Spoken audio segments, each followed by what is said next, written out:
오늘 성경 말씀은 이스라엘 백성들이 광야길을 지나가면서 그들이 지을 수 있는 죄의 문제, 여호와의 명령을 지키지 못하는 문제에 대한 것을 소개하고 있습니다. 이것이 왜 중요한가 하면 이 광야길을 걸어가는 목적, 그들이 이 길을 걸어가는 이유 가운데 한 가지는 하나님 백성답게 살아가기 위함입니다. 애굽에서 하나님과 상관없이 인생길을 걸어가던 이 백성들이 이 광야길을 통해 하나님 백성답게 또 하나님 백성으로 훈련되고 준비되는 그 과정이 그들에게 필요했던 겁니다. 그래서 하나님께서는 광야의 거칠고 힘든 길을 걸어가면서 세상 바라보지 말고 사람 바라보지 말고 오직 하나님만 바라보며 그 광야길을 걸어가는 그 삶을 요구하셨던 겁니다. 그런데 문제는 그 길을 걸어가다 보면 상황적인 문제, 생각지 못한 자신의 한계의 문제에 부딪히게 되면서 우리 속에 내가 깨닫고 짓는 죄든 깨닫지 못한 채 짓는 죄들이 일어날 수 있음을 이야기합니다.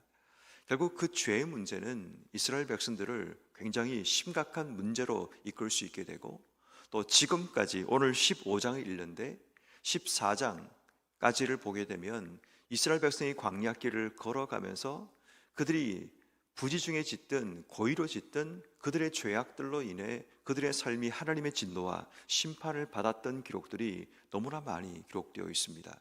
그래서 이제 이 15장에서는 그 내용들을 한 번 더 정리해주고 있는 겁니다.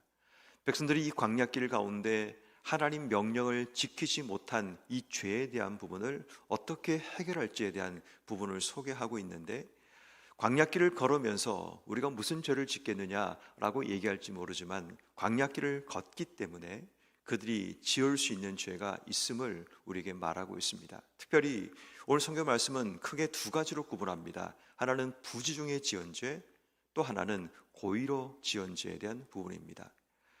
부지중에 지은 죄에 대해서는 또다시 두 가지로 구분합니다. 하나는 집단, 전체 회중이 지은 죄, 그리고 개인이 지은 죄에 대한 부분을 소개합니다. 특별히 우리가 주목해야 될 것은 뭐냐면 집단이 짓는 죄에 대한 부분입니다. 오늘 성경 말씀인 24절 말씀을 보시면 회중이 부지중에 범죄하였거든 이라는 전제로 시작됩니다.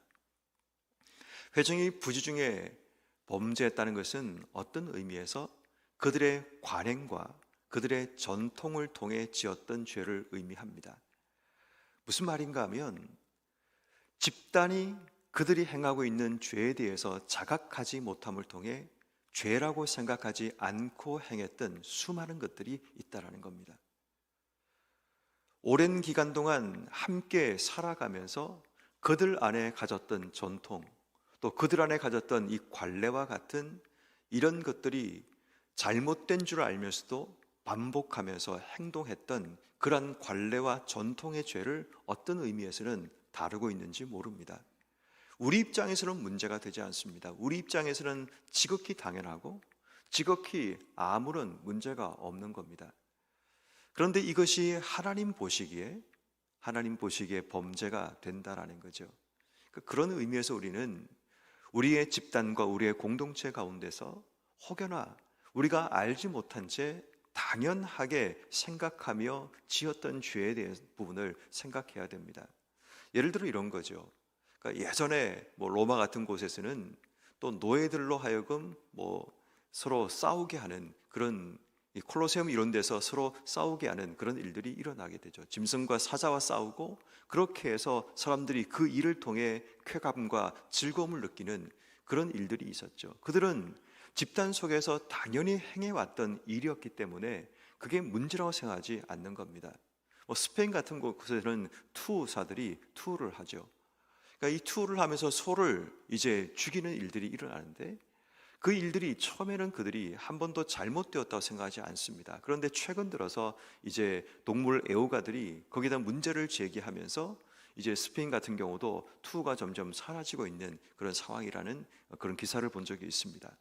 다시 말해 우리가 집단적으로 행했던 당연하게 해왔고 서로가 즐거움으로 행해왔던 그 일들이 우리도 알지 못하는 사이에 그것이 짓고 있는 죄일 수도 있다라는 겁니다.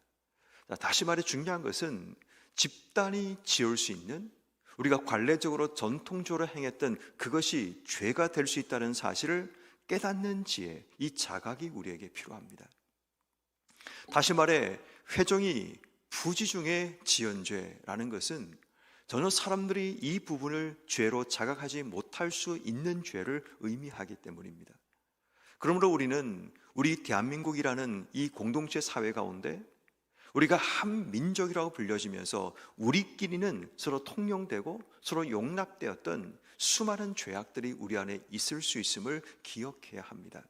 그래서 온 회종이 부지 중에 지은 죄에 대해서 자각할 때 이것을 하나님 앞에 회개할 수 있게 되는 거죠. 그래서 오늘 성경 말씀이 24절 말씀은 이 부지 중에 관행과 전통으로 지었던 이 집단의 죄에 대한 부분을 해결받는 방법을 이 제사장에게 화제로 소제와 전제를 드리고 속죄제를 드림을 통해 이 죄 문제를 해결할 수 있다라고 이야기를 합니다. 그래서 25절 말씀에 보면 제사장이 이스라엘 자손의 온 회중을 위하여 속죄하면 그들이 사함을 받으리니 이는 그가 부지 중에 범죄함이며 또 부지 중에 범죄함으로 말미암아 헌물 곧 화제의 속죄제를 여호와께 드렸습니다 라고 얘기합니다. 방법이 있다라는 거죠. 문제는 자각하지 못하고 깨닫지 못하는 게 문제인 거죠. 오랜 기간 익숙하게 되면 그것이 문제라는 사실을 깨닫지 못하는 우리의 무지함과 우리의 깨닫지 못함이 결국 문제가 되지만 그 사실을 깨닫고 하나님께 회개하고 돌이킬 때 하나님께서 우리를 위해 준비하신 용서와 사죄 은혜가 있다라는 것을 성경 우리에게 말하고 있습니다. 그리고 27절 이하에 보면 만일 한 사람이 부지 중에 범죄하면 개인이 부지 중에 범죄한 이 죄에 대한 속죄에 대한 부분을 소개하고 있습니다. 이것도 마찬가지입니다. 한 개인이 부지 중에 자신의 알지 못한 채 지은 죄들이 있다라는 거죠. 그러니까 다시 말해 우리는 우리 스스로에게 내가 연약하다라는 것, 또 내가 무지하다라는 것, 그래서 우리의 삶에 죄를 지을 수 있다라는 것, 이 사실을 깨닫지 못하면 우리는 늘 범죄하면서도 나는 깨끗하고 나는 문제가 없다는 생각을 가지며 살게 되는 겁니다. 다시 말해 우리는 살아가면서 얼마나 회개하며 기도하는가를 돌아보셔야 됩니다. 우리의 신앙생활이 점점 연수가 점점 많아지게 되면 어느 순간 우리에게는 회개 기도가 사라집니다. 특별하게 내 삶 속에 죄를 지었다라는 생각이, 그런 자각이 우리 속에 없기 때문입니다. 어느 순간 우리의 기도는 조금 고급스러운 기도로 나가죠. 하나님 뜻이 무엇입니까? 또 우리가 하나님께 간구할 만한 그런 기도 제목을 가지고 하나님, 지금 우리의 사회와 우리의 삶 가운데 또 내 개인적인 삶 가운데 이런 문제가 있습니다. 하나님 도와주십시오라는 그런 간구, 또 하나님의 뜻을 묻는 기도가 우리의 삶의 주가 됩니다. 그런데 그 기도 이전에 우리가 먼저 돌아봐야 될 그 기도는 우리의 삶의 연약함과 우리의 무지함 때문에 지을 수 있는 부지 중에 짓는 죄에 대한 고백이 필요합니다. 그러면 여러분, 오늘 이 새벽에 우리가 하나님께 우리의 간구 기도 이전에, 우리가 주의 뜻을 묻는 기도 이전에 먼저 우리가 해야 될 기도는 내가 알지 못한 채 지을 수 있는 그 모든 죄에 대한 사죄와 용서에 대한 기도가 필요합니다. 왜냐하면 우린 자주 잊어버리고 살아가기 때문입니다. 나는 마치 죄가 없는 사람인 것처럼 하나님과 내 관계 가운데 얼룩져 있는 이 죄의 모습이 눈에 보이지 않습니다. 그러다 보니까 마치 하나님과 내 관계가 여전히 좋은 것처럼 그렇게 느끼며 살아갑니다. 여러분, 옷을 보면 그냥 큰 문제가 없이 우리가 어제 입었던 옷 오늘 입고 나오지만 큰 문제 없어 보입니다. 더러운 것도 별로 없고, 그런데 그 속에 찌들어 있는 때가 있고 찌들어 있는 냄새들이 그 안에 포함되어 있는 겁니다. 그러니까 나도 모르는 사이에 내 삶 속에 묻어 있는 그런 죄악들이 우리 속에 있음을 보게 됩니다. 그런 의미에서 오늘 우리는 이 부지 중에 지은 죄에 대한 인식과 그 죄에 대한 회개는 정말 우리에게 필요합니다. 그런데 이것보다 더 심각한 문제는 뭐냐면 오늘 성경 말씀인 30절 이하에 나오는 고의적인 죄입니다. 본토인이든지 타국인이든지 고의로 무엇을 범하면, 고의로 짓는다는 것은 알면서 짓는 죄입니다. 이 죄에 대해서는 여호와를 비방하는 자니 그의 백성 중에 끊어질 것이다 라고 말을 합니다. 그리고 31절 말씀에 그런 사람은 여호와의 말씀을 멸시하고 그의 명령을 파괴하였은즉 그의 죄악이 자기에게로 돌아가서 온전히 끊어지리라.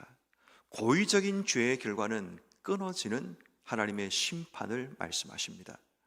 고의로 죄를 짓는다는 것은 성경이 말하는 것처럼 하나님을 비방하는 것, 여호와의 말씀을 멸시하는 것, 그의 명령을 파괴하는 것이다 라고 같은 의미로 소개합니다.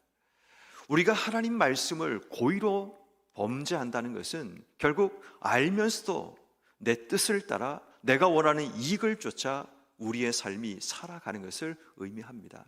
이것을 하나님께서는 굉장히 큰 죄로 우리에게 말씀하는 겁니다. 여러분, 우린 살아가면서 고의로 짓는 죄들이 꽤 많이 있을 수 있습니다. 잘못된 줄 알면서도 지금 내 삶의 선택이 이것밖에 없다라는 생각 때문에, 혹은 잘못된 줄 알면서도 이 선택을 해야지만 내가 얻을 수 있는 이익 때문에, 이 선택을 해야지만 사람들이 지지와 칭찬과 인정을 받을 수 있기 때문에 어쩔 수 없다라는 핑계를 가지고 우린 빌라도처럼 나는 무죄하다, 나는 죄가 없다고 얘기하며 그의 삶에 선택하며 짓는 그런 죄악들이 우리 속에 있을 수 있다는 겁니다. 중요한 것은 고의로 짓든 부지중에 죄를 짓든 우리가 그것을 자각하는 게 중요합니다. 그리고 그러한 죄로 인해 하나님 앞에 용서를 구하고 엎드릴 수 있는 우리의 삶이 되어야 됩니다. 특히 광야라는 거칠고 힘든 땅을 지나가는 우리에게 이 죄의 문제는 심각합니다. 이스라엘 백성들에게 이 죄의 문제, 그들이 부지중에 혹은 고의로 지었던 그들의 죄악으로 인해 그들 가운데 하나님의 심판이 그들 삶 속에 주어지게 되고, 심지어는 이 광야길을 걸어가다가 그들이 역에서 소멸당하는 그런 일들도 일어나게 됩니다. 광야길을 걸어가지만 그들에게 하나님이 비전을 지워버리기도 하고, 하나님께서 그들 가운데 꿈을 사라지게 만드는 일들도 그들에게 하실 수 있기 때문입니다. 그런 의미에서 우리는 이 광야길을 걸어갈 때 내 속에 생겨나는 이 죄의 문제를 심각하게 다룰 수 있어야 합니다. 그렇다면 여러분, 우리가 오늘 광야길을 걸어가면서 우리가 조심해야 될 몇 가지를 오늘 말씀을 통해 우리가 먼저 생각해 보고자 합니다. 그 첫 번째는 죄에 대한 민감함을 주시기를 기도해야 됩니다. 너무나 우리가 어느 순간 신앙생활에 젖어 있다 보면 죄의 문제를 가볍게 여기기도 하고, 죄의 문제를 우리의 신앙생활 가운데 굉장히 멀게만 느낄 때가 있습니다. 내가 하나님 안에 있다 보니까, 내가 하나님과 한편이라는 생각 때문에 죄는 나와는 상관없는 문제라 생각하며 내가 크게 지었던 죄, 이것 외에는 죄를 우리가 기억하지 못하고 인지하지 못하는 그런 일들이 우리 삶 속에 일어난다면, 오늘 우리가 이 새벽에 먼저 하나님께 기도할 때 하나님, 죄의 민감함을 내게 주시기를 기도해야 합니다. 두 번째는 내 속의 연약함과 무지함과 완악함에 대한 회개가 필요합니다. 우리는 연약하기 때문에 죄를 짓고, 우리는 무지하기 때문에 죄를 짓고, 완악하기 때문에 고의로 하나님께 죄를 지을 수 있는 사람들입니다. 내 속에 있는 연약함과 무지함과 완악함의 죄를 하나님께 회개해야 됩니다. 오늘도 나는 하나님 앞에 죄를 지을 수 있는 가능성이 있는 사람이라는 것, 그 사실을 내가 인지할 때만 우리가 선제적으로 죄를 짓지 않기 위해서 노력하고 애쓸 수 있고, 지은 죄에 대해서는 하나님께 회개할 수 있는데, 내가 연약하다는 사실, 내가 무지하다는 사실, 내 속에도 완악함이 있다는 사실을 내가 인정하지 않으면 우리는 하나님께 회개하지 못한 채 계속 죄를 쌓아두며 지나치는 삶을 살게 됩니다. 전에도 말씀드렸지만 그전까지는 하나님께서 아무런 문제, 그들에게 아무런 징계를 하지 않지만 어떤 경우는 바로 하나님이 징계하는 경우들이 있음을 보게 됩니다. 어제까지 문제가 없다고 오늘도 문제가 없다라는 착각들을 내려놔야 합니다. 어제까지 하나님께서 용납해 주셨다고 오늘도 우리의 죄를 용납한다라는 착각들을 내려놔야 된다는 거죠. 그 좋은 예가 이스라엘 백성들의 예이죠. 그들은 끊임없이 하나님 앞에 원망했습니다. 10번 넘게 하나님을 시험하고 하나님을 원망했습니다. 민수기 14장에 나오는 또다시 정탐꾼의 보고를 듣고 난 이후에도 똑같은 행동을 반복하고 울면서 하나님을 원망하고, 또 하나님께 그들의 불만을 제기합니다. 또 하나님이 용납할 거라고 생각했던 거죠. 그런데 민수기 14장에서는 하나님이 용납하지 않으십니다. 그 죄에 대해서는 아주 단호하고 강력한 하나님의 심판, 너희 1세대들은 모두가 가나안 땅에 들어가지 못한다라는 하나님의 완전한 단절을 그들에게 명령하심을 보게 됩니다. 그 전까지 아무 문제가 없었어요. 하나님께서 허용하셨고 하나님께서 그들의 원망하는 것, 불평하는 것을 아무런 제재도 가하지 않으셨는데 바로 민수기 14장 바로 그 사건에서는 하나님의 강력한 제재와 심판이 주어진 것을 보게 됩니다. 그런 의미에서 여러분, 우리는 매 순간마다 우리의 죄에 대해서 민감하게 하나님께 회개하고 돌이키는 그런 지혜가 필요합니다. 그리고 마지막 세 번째, 우리가 오늘 기도해야 될 것은 집단의 죄에 대해서 기도해야 됩니다. 우리가 속한 공동체, 이 나라 민족들, 또 이 땅의 교회들이 우리가 알지 못한 채 짓고 있는, 부지중에 짓고 있는 우리의 죄악을 회개해야 됩니다. 이것은 깨닫지 못하면, 인지하지 못하면 끝까지 그것이 옳은 줄 알고 넘어가는 우리의 죄악들이 있다라는 겁니다. 어쩌면 마치 집단 체면처럼 우리 스스로는 그것이 당연하고 마땅하다는 그 생각 속에 빠져서 우리가 나도 모르는 사이에 반복적인 죄를 짓고 있는 우리의 모습이 있을 수 있다라는 겁니다. 그런 의미에서 여러분, 우리는 우리가 집단에 속하고 공동체에 속하고 또 대한민국이라는 이곳에 속하면서 우리가 짓고 있는, 때로는 우리가 신앙인이라고 불려지면서 신앙으로 짓고 있는 우리의 죄악들이 있을 수 있다는 것, 그것을 기억한다면 오늘 이 새벽에 우리 하나님 앞에 기도해야 됩니다. 그래서 오늘 우리는 이 새벽에 광야를 지나가면서 세 가지를 하나님께 기도합니다.